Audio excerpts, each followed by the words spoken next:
Welcome to the Polterguys podcast. This is season 1, episode 1, and we're going to introduce who we are, why we investigate the paranormal, our beliefs, where we've come from, where we're going to be going, some of our investigations, and how we've got to the point of doing this podcast. How and why we are doing this podcast. So let's get into it.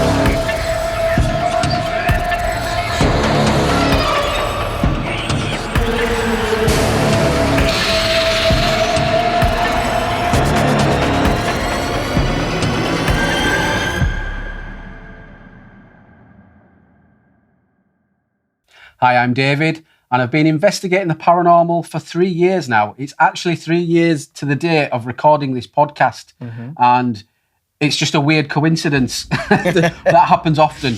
We'll get into that a little bit later on. And I'm Ben. We're two brothers from Leeds. Got into it on the same day as David, but I guess my journey into the paranormal started when I was a lot younger. I'd say around 5 or 6. I had an experience where I'd had a vision of my granddad who passed away before I was born, so I'd never seen him, I never met him.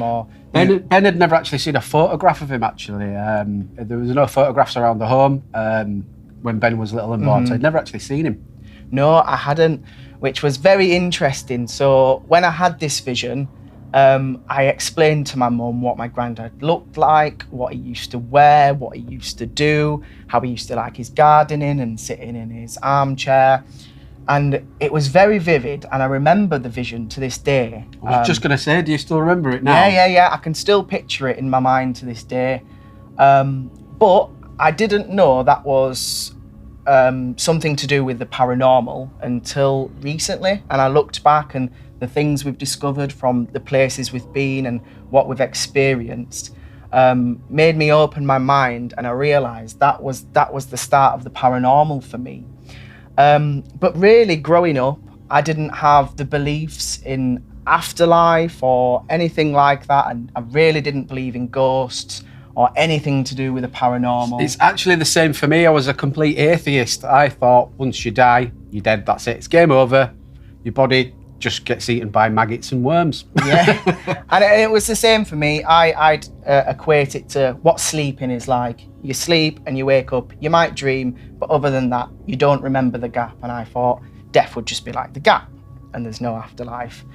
I guess it was during COVID, I had started watching paranormal videos of other YouTubers going to these houses, and I found the videos very, very, very entertaining. Me too. We actually discovered we was watching the same YouTuber. Yeah. We'd met up during... it was once the restrictions had lifted, of course. We'd met up. I said to Ben, I've been watching some paranormal YouTubers go to some locations, abandoned buildings, and they seem to be getting some sort of like cool evidence, but coming from the entertainment industry, I was like, I know a lot of that could be faked, and we said, we're going to have to go do this ourselves and see if it is real, or is it all just a load of hoo-ha? And really, we wanted to debunk it. We wanted to prove them wrong. We wanted to say, yeah, it's definitely fake, because I guess like most people, when you think about the paranormal, it's quite scary, and it's not something that you fully understand. The unknown. A lot of people are scared of the unknown. Yeah, so I think a lot of people, including me at the time, would rather it be fake than real. Yeah, because it's how do you explain it, and we have come to some sort of conclusions, which we will get into later episodes. Yeah, so after we discovered we were both watching these videos, and we decided to go on to one of these events or go to a haunted location ourselves. It was your fiance that booked you? Yes, it was for my birthday, and it was actually on Halloween, the 31st of October. And we went to Armley Mills, with a team. The team was called Paranormal IUK, and they are a fantastic team, actually. I would recommend them. Not that they sponsor the show in any way. No, but it was a good night. It was a good experience. I'd say it left us with more questions than answers.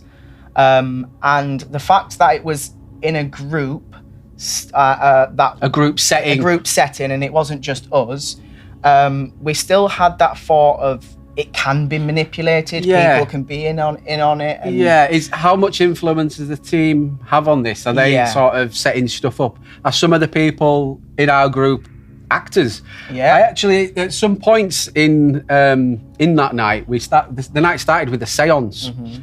And I'll let Ben explain what happened. But at some points, I thought everyone around this table is going to think we're stooges. Yeah. Because things was happening to Ben, and it were a bit like, is he in on this? Yeah, I guess the rest of the people might have thought we was a part of the team.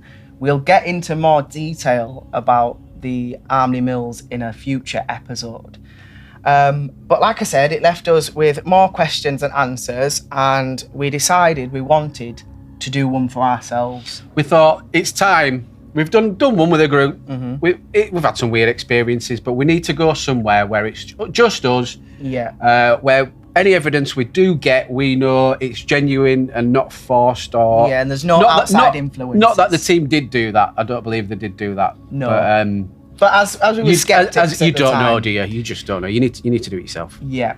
So I ended up looking online at some of the places that these other paranormal investigators had gone to on the YouTube videos I watched, and I were very interested in 30 East Drive. I wanted to book that. 30 East Drive is quite interesting for me because when I was younger, my dad gave me some paranormal encyclopedias, I'll call them. It was like volumes, and I remember reading about that place when I was younger. And there's also a film based on when the lights went out. Yes, which we've both seen. So it was quite an interesting place. Yeah. I'd never actually heard about the movie before you'd mentioned it to me.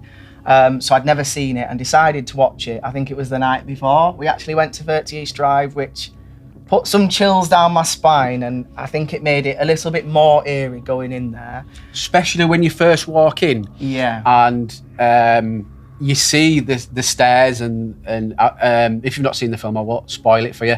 But when you've watched the film and you've read articles about it and you actually see it, it is as it was back in when it was built and first moved into in the 50s, and with the smells and all the old furniture. And when we first walked in, we said, even if nothing happens here, it's just actually really cool to be here. Yeah. It's like, this is amazing. It's just, this is cool. Yeah. And even though we said, nothing might happen, some of the questions that we took away from Armley Mills, I guess I can say was answered at 30 East Drive. Yes. We definitely got some of those answered. And it still left us with some questions, but more because of what we'd experienced there. And it left us wanting to do another one. For sure. And do a different location. And just see if we'd get anything the same or anything different or more. So the location after that we ended up booking was the Ancient Ram Inn. Now, if you're into the paranormal at all, you'll probably know this location. It's quite famous worldwide, as is 30 East Drive. Yeah. People come from all over the world to spend the night here. And it's, just to go into a little detail, it's around 800 years old, and it's built on an ancient burial site. And it's also built on ley lines, which we'll talk about. If you're not sure what they are, you can have a quick Google, or we will be talking about that in a later episode. We'll go into depth on that. But yeah, the location is famous. It's surrounded by a lot of things and a lot of events that happened in the past, such as when witches used to be believed and they used to burn them and all sorts of things. It's linked to all that. So we thought this is going to be a great location for us to go to. Yeah. And I guess we wanted to experience a bit more. We still, at that point, wanted to prove it wrong or right. Because, just to add on to the 30 East Drive, because it's such a famous location, people can believe it is a tourist trap. and things can be set up. We didn't believe that when we was there. No, we're quite vigorous in our investigations, and we try to debunk everything. And when stuff happens, we try to explain it and try to recreate it the best we can if it was something we've done or an outside influence. And sometimes there's stuff that, well, often there's stuff that's happened that we just cannot explain. Yeah. But there's also times where things happen and you're like, that's explainable. That's a car going past, or that's a breeze from the window being open. There's some things you can't explain and some things that we definitely couldn't. Yeah. So the ramming, well, where do we start? First of all, I think just as we arrive, we was delayed on the way down, and we arrived just as the sun was setting, and it was really eerie. There was a bit of an atmosphere in the air. There was. Especially when you go through the gates. We walk round the corner, around the back of the building, and there's a glass door. You can see through the glass door into the living room, and you can see in there's a glass cage with a light on. It's the only light that's on in the building when we walk round. And there's a mummified cat, 400-year-old mummified cat on a book in a glass case. And you might be like, why is that there? The owner, Rambo, he found that when he was renovating the building in the 70s, I think. It was found in the wall, wasn't it? Found in the wall. And apparently, people used to put cats on books in walls to ward off evil spirits way back when. Yeah, which links to the time period the building is from, really. And I think that's probably when the mummified cat was put in there. So it's been there a long time. It's very eerie to look at. It's very strange. You could see images online. I think, for me, the ancient ramming was the point I became what I'd say a believer. And I believed in the paranormal after that point, due to what I experienced there. And so just to cut in there, the methods we use, we'll get into that. I asked Ben to be touched at certain points of the evening, and he can't hear what I'm saying because he's using noise-cancelling headphones. Yeah. And it's almost instant. I'll say, can you touch Ben on his left elbow, right elbow? And he'll be, someone's touching me on my elbow. Yeah. But at the location we've done this previously, in his mind, we've always been close enough that it could be us. Yes. We've always said we'll never play pranks on each other or anything like that. So he knows it's not us, but your mind, when you experience something you can't explain, tries to rationalise it. So Ben was like, it could be them. Yeah. There, at the ancient ramming, we was at the other side of the room, and he had his back into another room. There's no way, like, physically we could have touched him like that. Yeah. And the room I was sat in was the old barn that's attached to the building. And like David said, there is no way that they could have got behind me. I knew where they was in the other room asking the questions. But because I'm doing the SD's method, we'll explain a bit more in detail in a future episode. But I've got my eyes closed, so I can't see them. Noise cancelling headphones on, I can't hear them. And I felt what I could only describe as a hand on my shoulder. I felt each individual finger. I could do a visual representation. It was almost like someone did that. And I've never heard Ben scream like that. He actually screamed like a little girl. Yeah. He pulled the headphones off, jumped up, and he was like, oh my God, he said the hand felt cold. I felt each finger touch me. And me and his friend, Cade, at the time, we were just stood a bit gobsmacked like, okay. My friend's jaw was on the floor. He just couldn't rationalise it in his mind. And as someone at the point who was still skeptic but more questioning it, it blew my mind. And I think that's why I probably screamed like a little girl. I think any one of you would that watches I would. Yeah. Oh, I have. But for whatever reason, I didn't tell David to stop asking for things to touch me, and said it's fine. If it happens again, it's even more evidence and even more proof. Because don't forget, we weren't doing this to record it, to make a YouTube channel, to document. We were doing this just purely for ourselves, to try debunk it and show it for what we thought it was, that it was all just trickery and all done for likes and shares and making content now with YouTube, just to make content. Yeah. And I've got to say, that hand on the shoulder wasn't the only time I was touched on that night. We'll go into more detail in a future episode. We'll do an episode about that. So each episode will be going into detail about each case location we've been to and each location. We'll go into a lot of the whole episode, probably about an hour long. We'll detail everything. Yeah. We're just going to outline here what's coming. Yeah. So I think the night for both of us was the point it turned, and we started to believe then. Me and Ben's friend, we had an experience at 30 East Drive that you didn't actually experience fully, because he was doing our adaptation of the Estes method. Yeah. And he didn't witness that. So for him, I think if he witnessed that, that would have been a bigger turning point for him. Yeah. But yeah, not witnessing that and then having that at the ancient ram in was like your turning door, your rotating door. Yeah, it really was. But it still left us with some skepticism, because again, it's a famous place and it's well known. So could things be manipulated? Maybe. And I think that was still in the back of our mind. And like you said, it always is. Your brain tries to rationalise things, and you think that can't have happened. It can't have done. We need to still prove it wrong. So we decided we're going to do a location that is known for trauma or death, but not famously known as somewhere that's haunted. And the location we decided to do was my brother's house, our other brother. There's been stories from my brother and his girlfriend about things that happen in the house. And their two children. Yeah. And I've been there myself and experienced things you can only describe as it sounds like someone walking on the landing upstairs. I've experienced this as well. Yeah.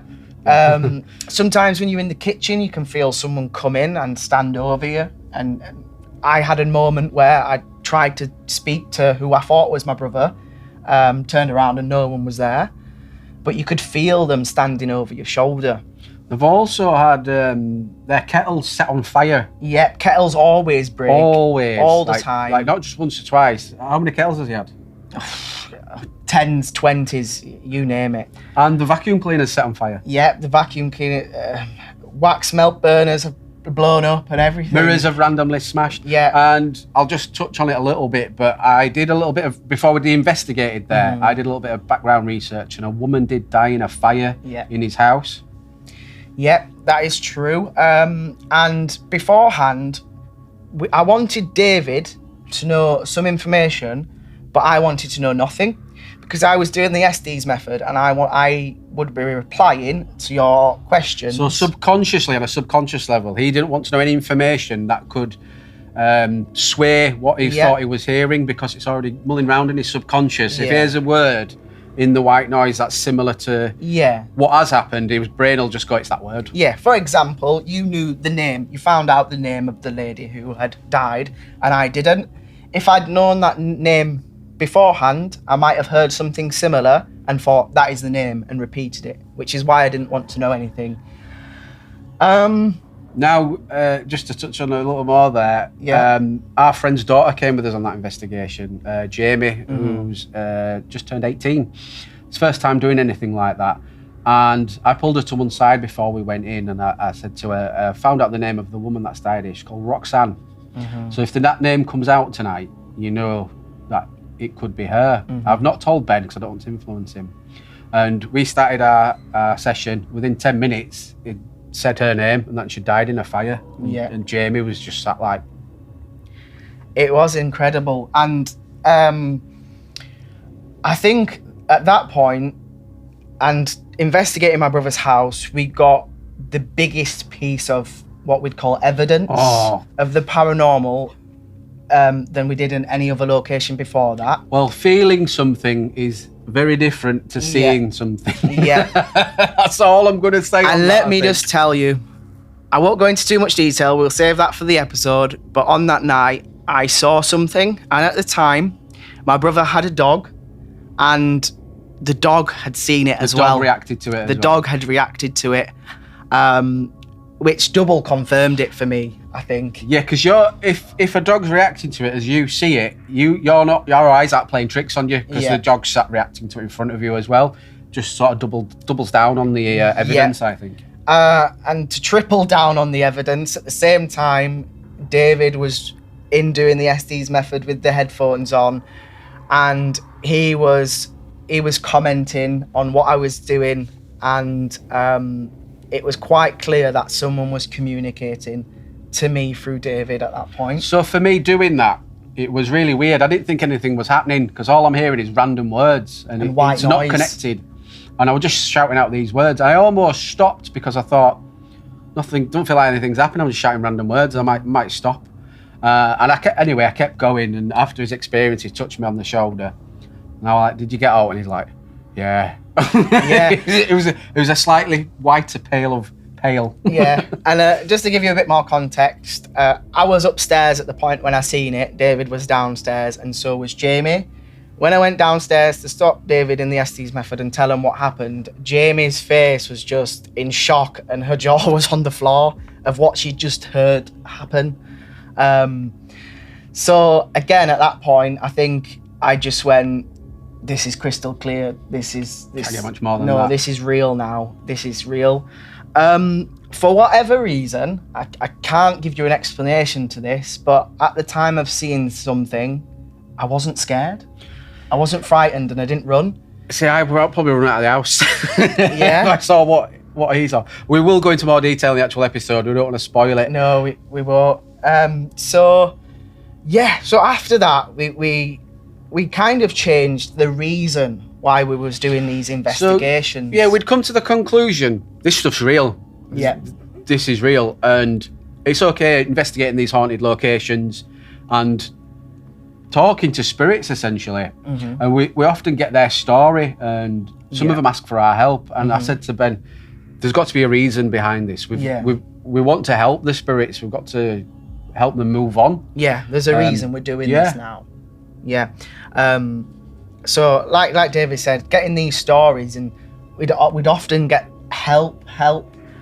And that's what we changed our motive behind doing this to, is to try to figure out the stories of whatever spirits are left behind or stuck, and try to help them move on in whatever way we can. And in later episodes, I'm going to explain how I think it works.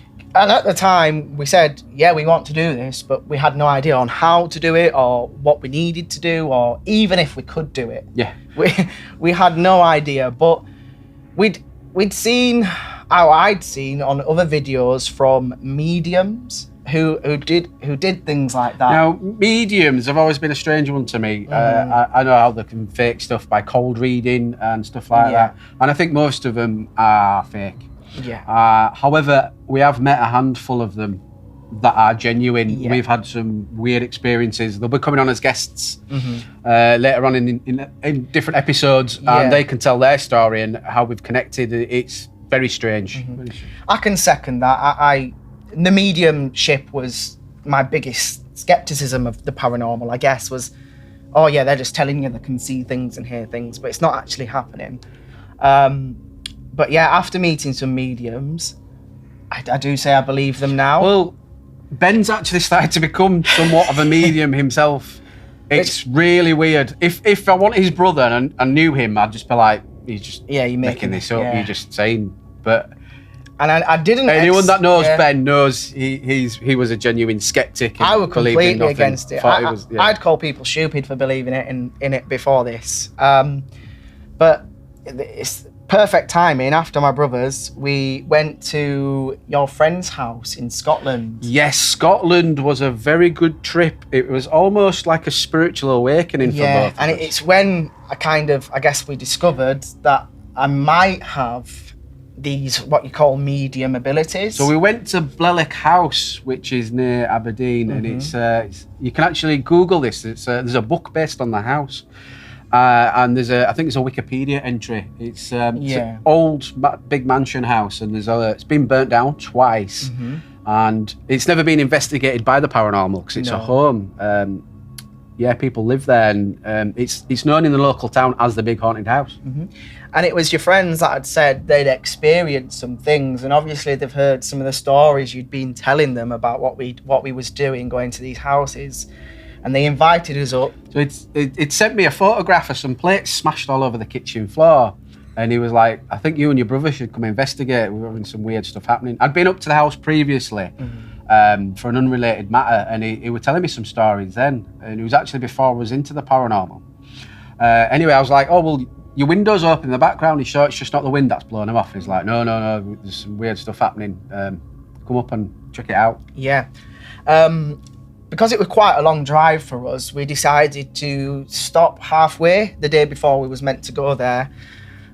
We stopped at a nice little seaside town called Eyemouth, and on the night, I had a dream. Now, I've never had a dream like this before, and it was very, very strange. And what I could only describe is I had a vision of a little boy, and he came up, and it was almost, you could almost describe it as misty. And he came up to me face on, and then I'd seen him grow up into an adult. And then he stepped out of focus, and then in came a lady, and the man came back into the focus, but this time they were side on, facing each other, and they had an embrace and they were holding each other, but I could physically see the detail of their face. I could see his hair colour, what he was wearing, the shape of his beard. I could see that much detail, and I didn't know who this person was. You actually said, when he was telling me about it, he said, if I had a police sketch artist, I'd better describe it in that much detail that they'd better draw the face. Yeah, I could have done. I really could have done. And I wish I was a sketch artist so I could have drawn it for you. But I was just like, it's so strange. We didn't know what it was linked to. Is it linked to the little hotel we were staying at? I didn't have a clue. Is it linked to anything? Why am I getting this vision? The next day, we'd finish off the drive to Blelack House. Now, my friends, they work and run a little pub just down the road, and they'd left the keys out for us and said, when you get there, let yourself in, have a shower, drop your stuff off, and make your way down to the pub. So we got there, took our equipment upstairs, and now, at the time, we had this rocking chair that we'd purchased. We actually purchased it for the investigation at my brother's house. It's not just for aesthetics, it's actually part of our procedure, which, like I say, we will get into. We'll go into more detail in the future. So we took this rocking chair upstairs, and I'd placed it into the kitchen because that's where you said the plates had smashed. And I was rocking, and what I did was invite spirits to come and speak to us on the night, because I wanted just to see if we could experience anything. I did that for about 5 minutes. I was just relaxing in the chair. I think you had your eyes closed. I had my eyes closed, yeah. As if I was doing the Estes method. And rocking. I sit forward, open my eyes, look to my right, and I instantly catch a picture. The photograph. The photograph, yeah. The photograph that's on the shelf. And it's the man that I seen in my dream the night before. Now, bearing in mind, I'd never met your friends that we was going to stay with, and I didn't even know what they looked like. So I called David into the room. I said, David, come here. He came into the kitchen. I said, is that your friend? Is that Dan? And he looked, he went, I said, no, I don't know who it is. I don't know who that is. And I went, well, the strange thing is that's the man I seen in my dreams last night. So I says, when we come back with Emma and Dan, I says, we'll ask them who the photograph is.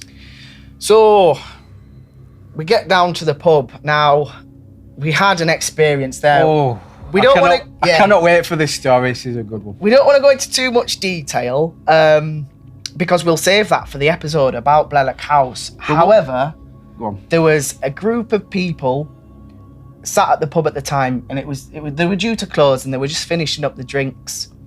They finished up the drinks, they left, Dan locked up the pub. We have a little device called a hexcom that spits out words from a database.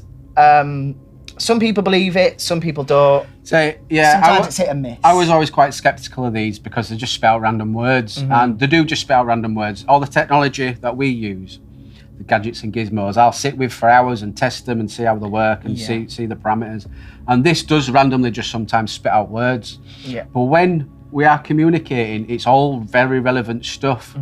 It's almost instant and pinpoint, and then it just goes sporadic and starts spitting out random words again. As like when you sort of tune into it, it's like a big chunk of just really relevant stuff. Yeah. So as Dan locked up the pub, I got my phone out just to take some pictures of where we was. It's a cool little pub. And as I'm panning around the room, my phone does that yellow autofocus on her face. As if it's, locked into her face. Yeah. And it did it as I panned across the seats where the people was sat, but they just left the pub. And it autofocused on nobody. As if someone was sat there. So I was like, that's strange. So I decided to get the hex come out. I put it on the table where it autofocused, switched it on, and it instantly spat out a name. I don't remember the name. Larry, I think. We'll double check this before we do the episode for the names, because we've done this a lot, and sometimes some of the names get a bit blurry, so we have to double check. I think it was Larry. I think you might be right. The name come up, and we look at Dan and Emma. So does that name mean out to you? And they're both just looking at us like, what on earth? And then we was like, well, who's Larry? Who's Larry? And they went, it's the man who was just sat there finishing his pint. And did he used to own the pub or run the pub? I think he still owns the pub. I think they rent the pub off him. I think he still owns it. Yeah, and it was just so strange. Possibly the house as well. Yeah, it was so strange. So that was the beginning. That was in the first few minutes. Now, we got much, much more. And like David touched on a bit earlier, yeah, it's really good. It was what I call a spiritual awakening, and it was a switch in how we communicate and how we investigate, and that point changed things. I think some of the evidence we've captured, when I look at it, is absolutely insane. And when I watch some other investigators, and we know teams that have got nothing, and it's like, what are we doing different? And we will go into what we are doing, and I think it clearly does really help, because some of the stuff that we've experienced, some people have been doing this for 10 years, don't even experience half of it. And I think it's safe to say we've become fairly, not numb, but almost not like numb, but you get sort of used to it because it happens so often, and these incredible things happen, and you kind of like... You got to look back and think... We often look back and go, wow, that was... You've still got to remain... what's the word I'm looking for? Grateful for these experiences. Because I know, like I said, I know people have been doing this for years and nothing happens. Yeah. So that was the changing point of how we would investigate, and it helped us with being able to try and move spirits on, which is what we wanted to do. Get their names and stories. Yeah, and that did happen at Blelack House. We got a name and a story. We'll go into more detail. We're even getting shown where his dead body was laid. Yes, it's insane. On a map, and mental. It was crazy. Sounds like something straight out of a horror film, doesn't it? Yeah. I say that all the time. I know, it does. So after Blelack House, it just left me wanting to do more, and left me with this feeling of, I need to help these spirits now. I need to help the ones that are stuck. It was after that point when we met Ken and Jamie. So we actually met Ken before this. When we investigated my brother's house, our brother's not into this whatsoever. He won't even talk about it. But he was going on holiday, and he asked Ben to look after the dog, and Ben said, I'll look after the dog if me and David can investigate the house. And he was like, okay, whatever. He agreed, but he don't tell me. Don't tell me the stories. So I'd come down to Leeds. Ben says, have you got any kit with you? We can investigate Adams. I said, I haven't brought it. I said, I'll put a post on my social media and ask anyone if they've got a K2. And Ken had replied, messaged me and said, I've got a K2. So went to go meet him, get the K2. Yeah. And I said, how come you've got a K2? Incidentally, he was paranormal investigator. He has links to 30 Drive, which was one of the places. When we tell you the full stories, it's absolutely insane. That's where we first met him. And then going for, so after Blelack House, we decided to arrange a meet-up and go to, he wanted to get back into it. And yes, it's just come with us, and he was going to show us some places to go. And that's what we was wanting. At that point, we didn't really know of many places. We knew the famous ones. Yeah, when we first went somewhere, we wanted to do abandoned places, and now finding these locations is really, really difficult. Yeah, really difficult. You've kind of got to be in the circle, otherwise you don't know where it is. So Ken knew of these places, and he introduced us to Jamie, who turned out to be a medium. Now, bearing in mind this is just after Blelack House, and we almost, I'd say, discovered some medium abilities within myself. I actually wanted to meet a medium at that point and see what they thought of what we was getting and what we was doing, and almost to try teach Ben. But what are these experiences he's having? Have you felt the same thing? Have you been on the same journey? How do I communicate better and things like that? So we arranged to go to St. Mary's Church.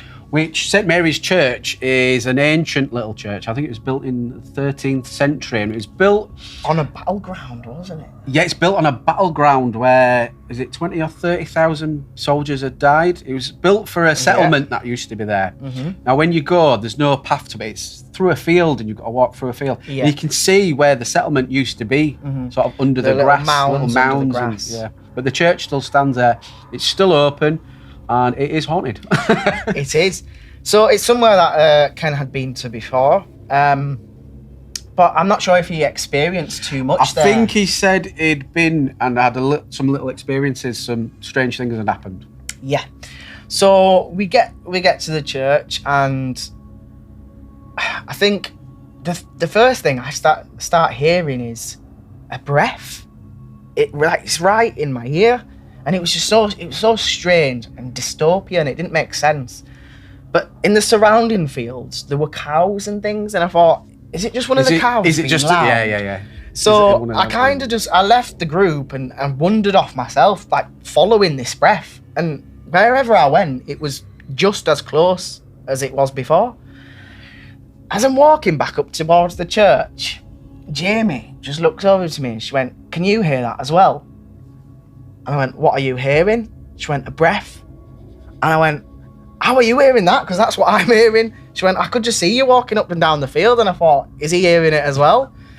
And it was strange. And I think throughout the night, whatever I would experience, Jamie was experiencing as well. And whatever Jamie would experience, I would experience as well. Some of the things David and Ken would see and hear, but other things they wouldn't, and only me and Jamie would hear it. And then that's when I started to think, maybe I am a medium, or have these medium abilities, or whatever you want to call it. So I think we all have medium abilities. We're born with them. Yeah.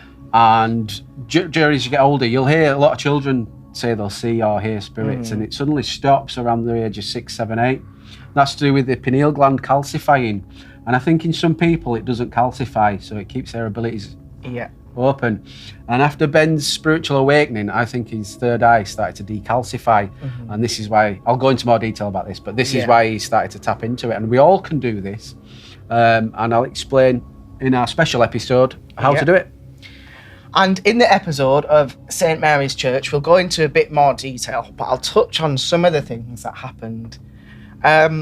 We got the best SD session we've ever had, and had communication from family members for about... Yeah, that was insane. 10 minutes, would you say? 10, maybe 20 longer, minutes? 20 minutes. It was insane. And some of the detail that went in was just insane. And bearing in mind, I'd met Ken and Jamie for the first time. I'd give them some messages through this SD's method. From their deceased loved ones, which was just like... And I wouldn't have a clue. I wouldn't even be able to find those things out to be able to tell them.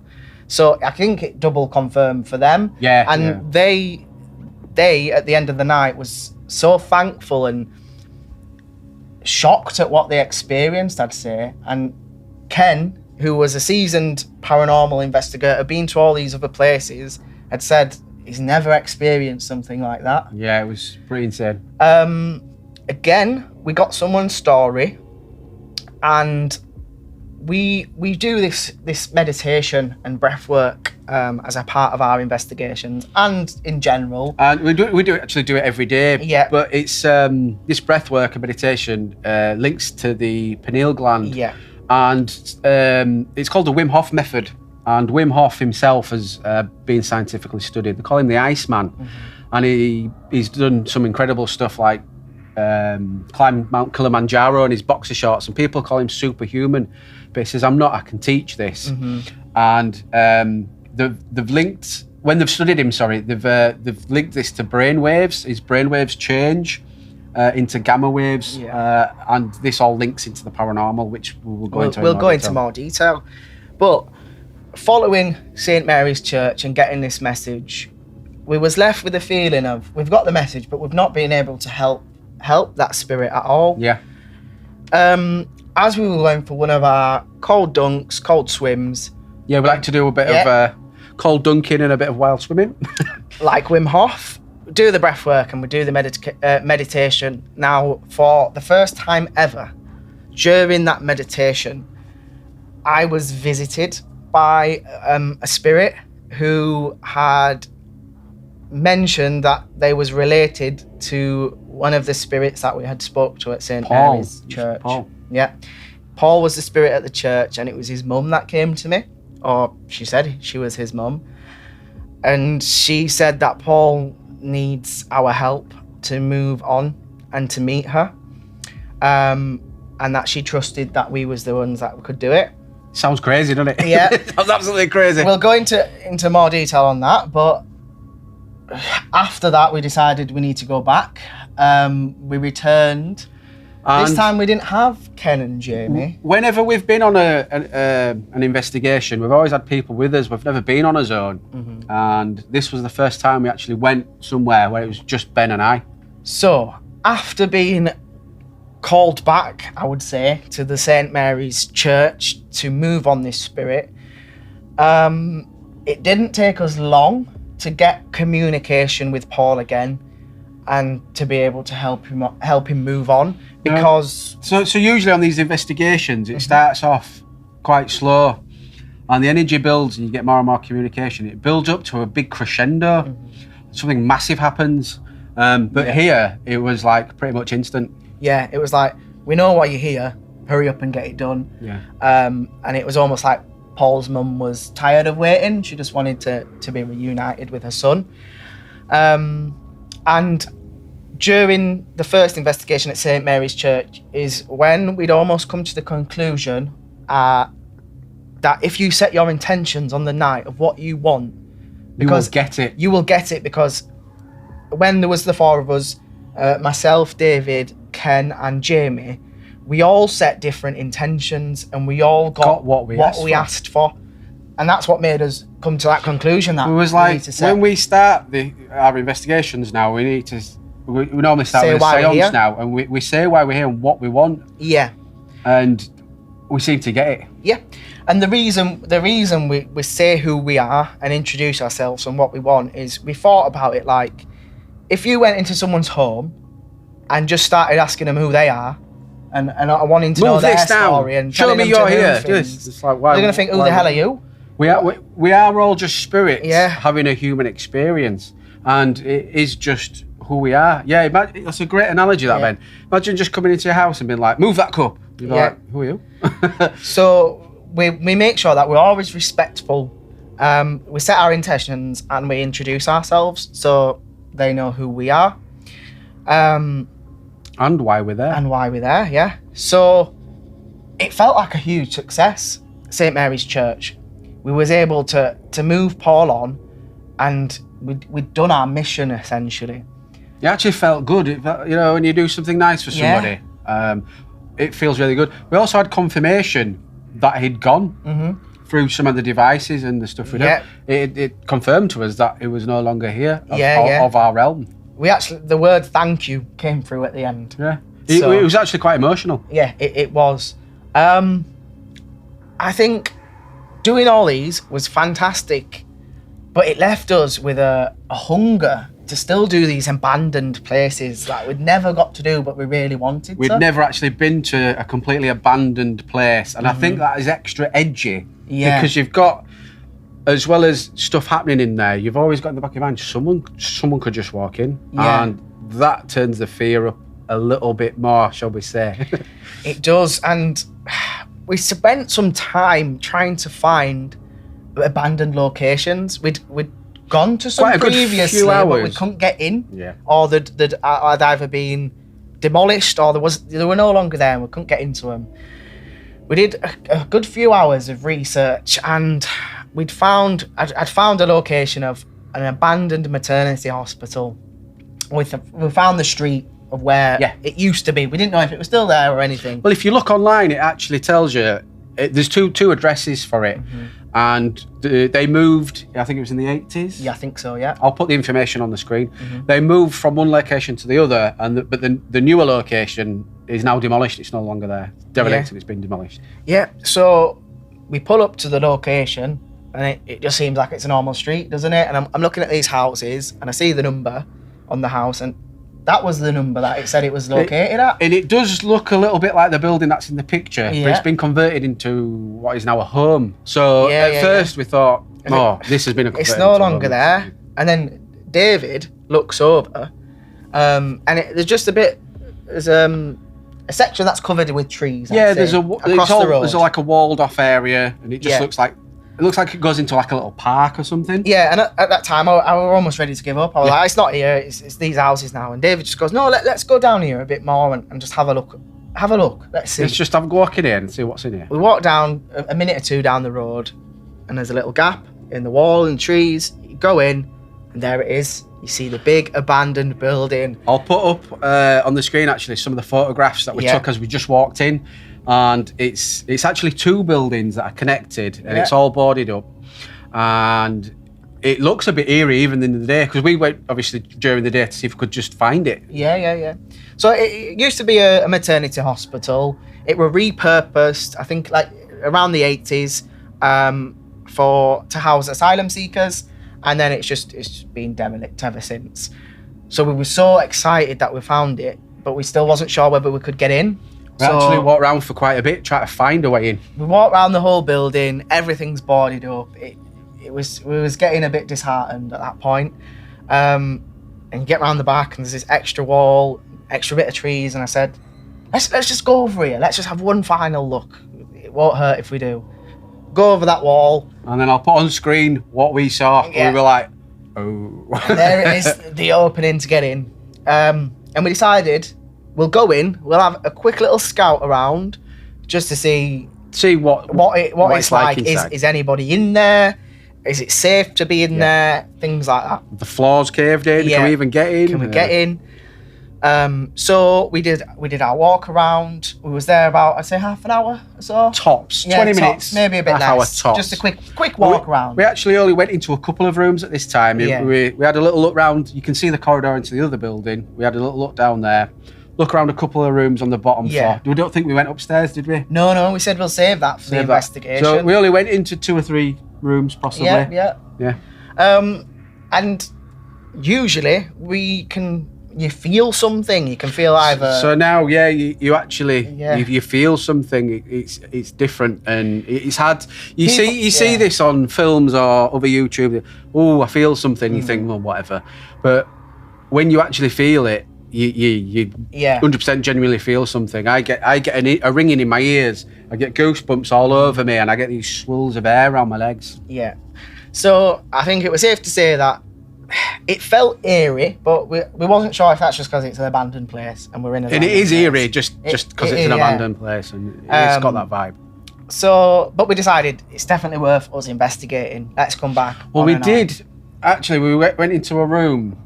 What we ended up calling our HQ. We put all our stuff in there when we actually investigated it. And whilst we were just stood in there, we heard some whispering. It was like, yeah.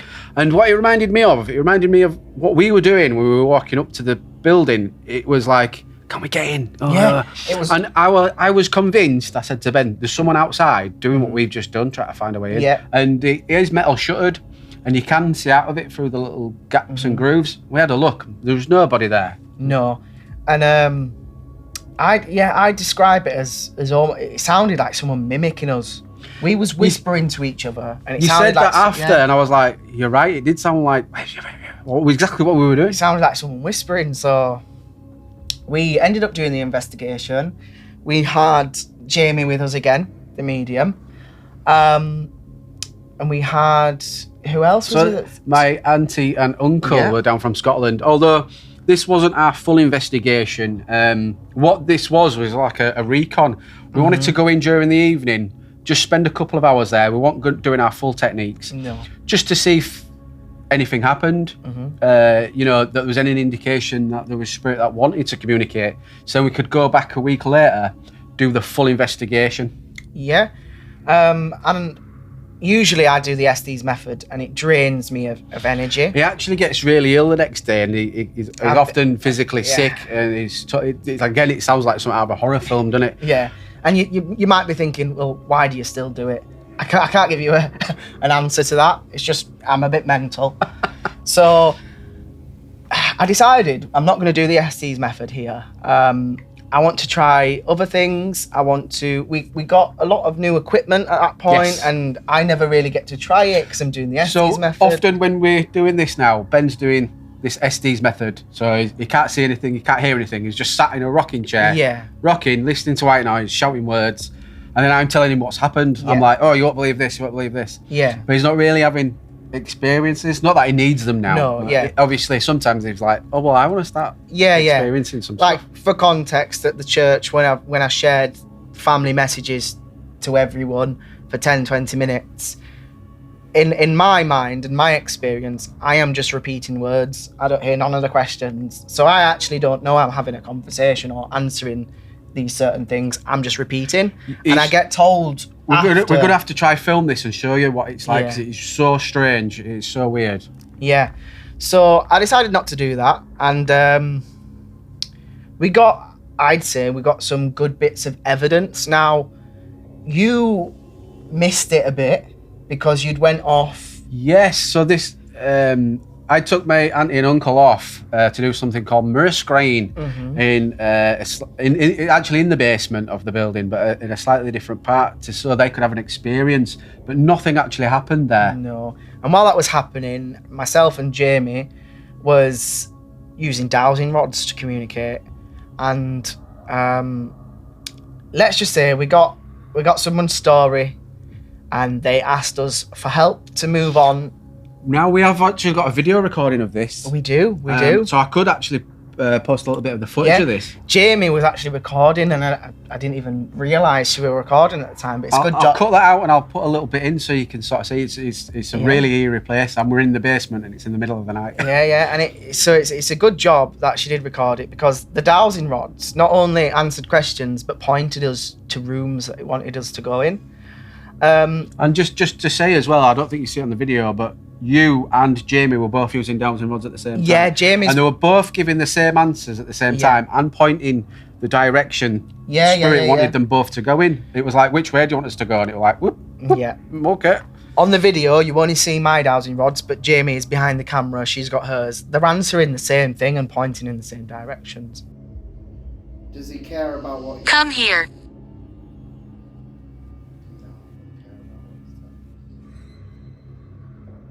You just said come here. Where would you like us to go?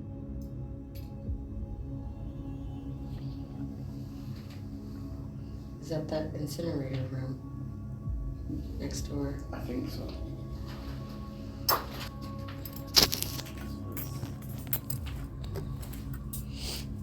We'll come out here and ask again and see where it points us. Just a different direction. Where would you like us to go? Oh, shit. That was a definite direction.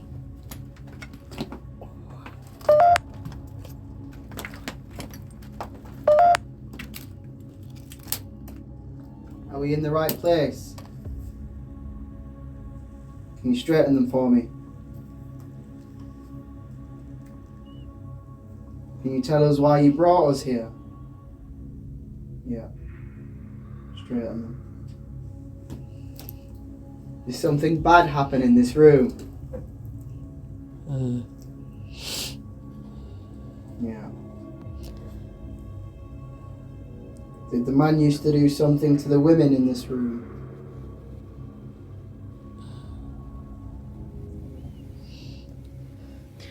So we got this message, and they asked us to help move the spirit on, and confirmed with us that we helped to move the spirit on. We do plan going back there again and doing. We do want to do our full deep investigation there. Yeah, we actually want to go a couple of times with a few different teams and people and see what they get.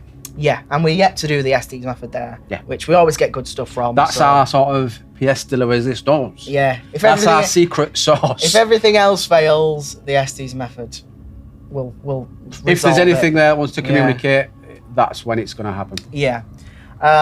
So that was the last investigation we've done, and we're definitely continuing to do this. We are wanting to find more locations. We've actually got some dates booked into our calendar already to do some more home personal investigations, as well as the sort of more touristy sort of places. Yeah.